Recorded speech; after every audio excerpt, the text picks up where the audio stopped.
नमस्कार, मैं सृष्टि चौबे आपका पुनः स्वागत करती हूँ सिटी बीट न्यूज बरेली में।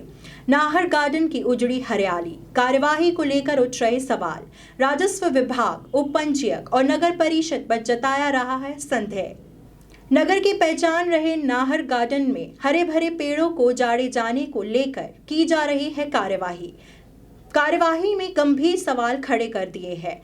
इस मामले में संबंधित राजस्व विभाग, उप पंजीयक कार्यालय और नगर परिषद की भूमिका संदेह के दायरे में बताई जा रही है। इस संबंध में सिटी बीट न्यूज ने आम जनता से लेकर सभी संबंधित पक्षों की राय जानी। पर्यावरण के बारे में तो हम अक्सर बोलते रहते हैं कि हम इस तरीके से अपने पर्यावरण को बचा रहे हैं, हम पेड़ पौधे लगा रहे हैं, हम ग्लेशियर बचाने की बात करते हैं, हम वहीं के वहीं पेड़ ना काटने की बात करते हैं और प्लास्टिक रिसाइकिल करने की बातें करते हैं। अच्छा, ये सब बातें हम करते अवश्य हैं, लेकिन हम इन सब पे गौर कितना फरमाते हैं ये आज आपको पता चलेगा।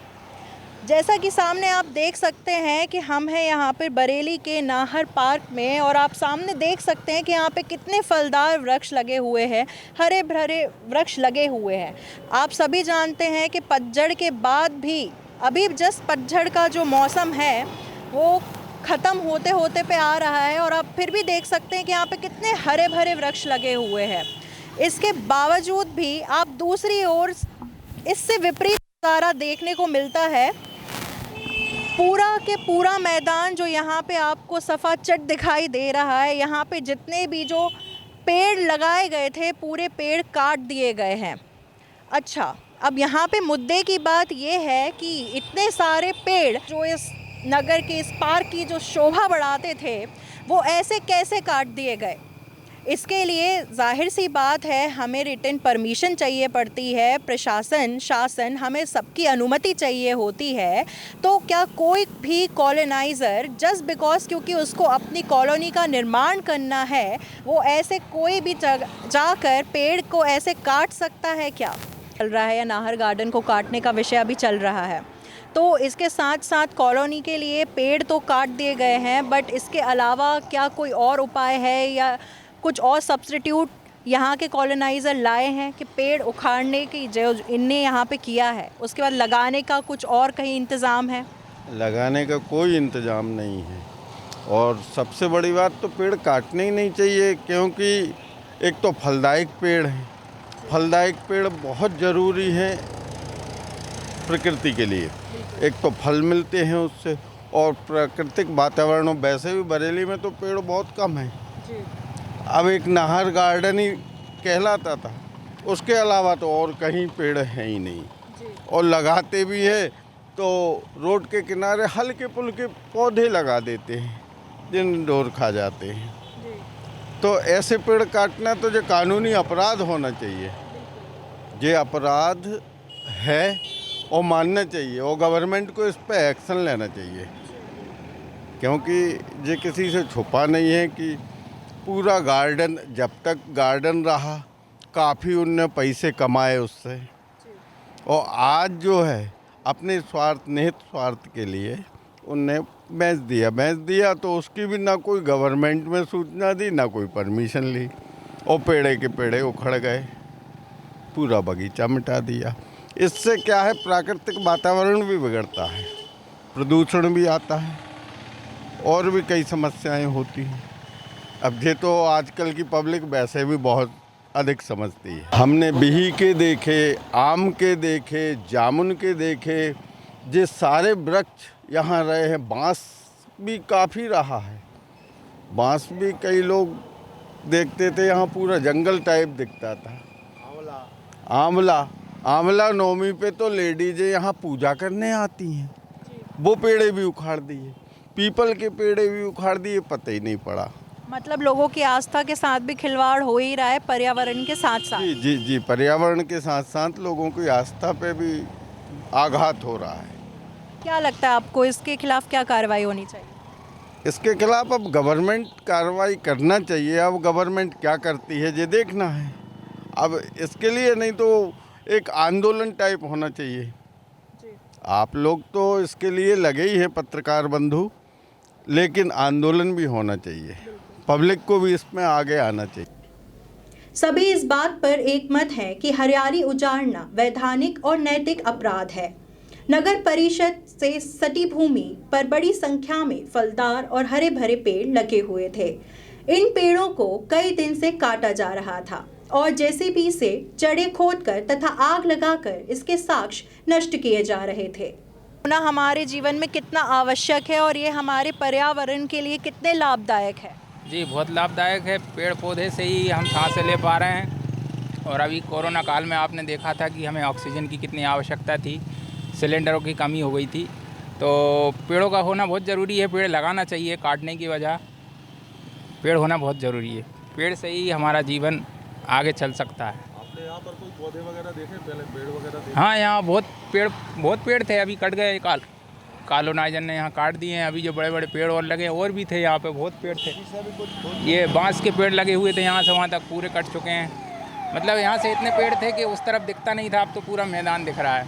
तो आपके हिसाब से ये सही है क्या, इतने पेड़ काट के प्रगति की ओर बढ़ना? नहीं, गलत है, ये सब गलत है। कैसे? पेड़ काटना प्रकृति के विरुद्ध है और हम लोगों के विरुद्ध भी है कि जनता के लिए पेड़ और लगाना चाहिए ऑक्सीजन के लिए, पर पेड़ काटे जा रहे हैं तो ये गलत है। ये सब नगर परिषद से साफ दिखाई देता था, इसके बावजूद भी कोई ध्यान नहीं दिया गया। 15 नवंबर को तहसीलदार को एक आवेदन दिया गया कि मौके पर भूमि पर हरे भरे पेड़ है, जबकि खसरे में ये दर्शित नहीं है। तहसीलदार से स्थल निरीक्षण करके अभिलेख में सुधार का अनुरोध किया गया। 16 नवंबर को एक समाचार पत्र में जब इस संबंध में विस्तार से समाचार प्रकाशित हुआ तो 17 नवंबर को चिर परिचित कारणों से हरियाली उजाड़े जाने को लेकर अंधे बहरे बने संबंधितों को होश में आना ही पड़ा। लगभग 1000 बांस जब्त कर ये दिखाया गया कि कार्यवाही की गई है। इसके बाद मामले को निपटाने के प्रयास चल रहे हैं।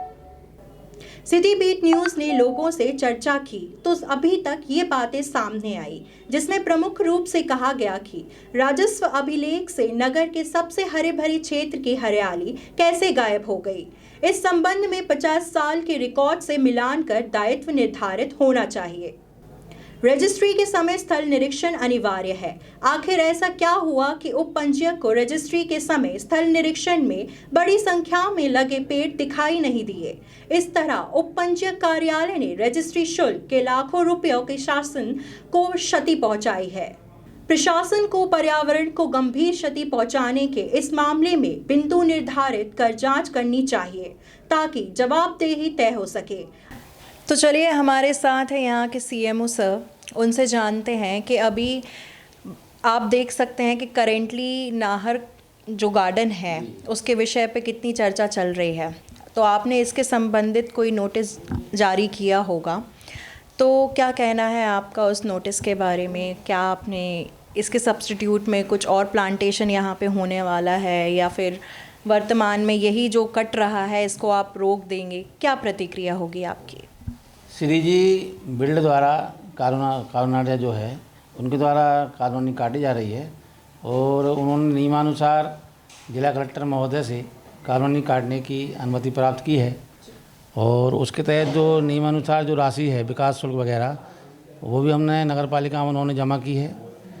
वर्तमान में उन्होंने 1000 बांस नगर पालिका की बगैर अनुमति से काटे गए थे, तो उसका हमने पंचनामा बनाकर बांसों को जब्त किया है और 3 पेड़ हमें कटे हुए प्राप्त हुए हैं।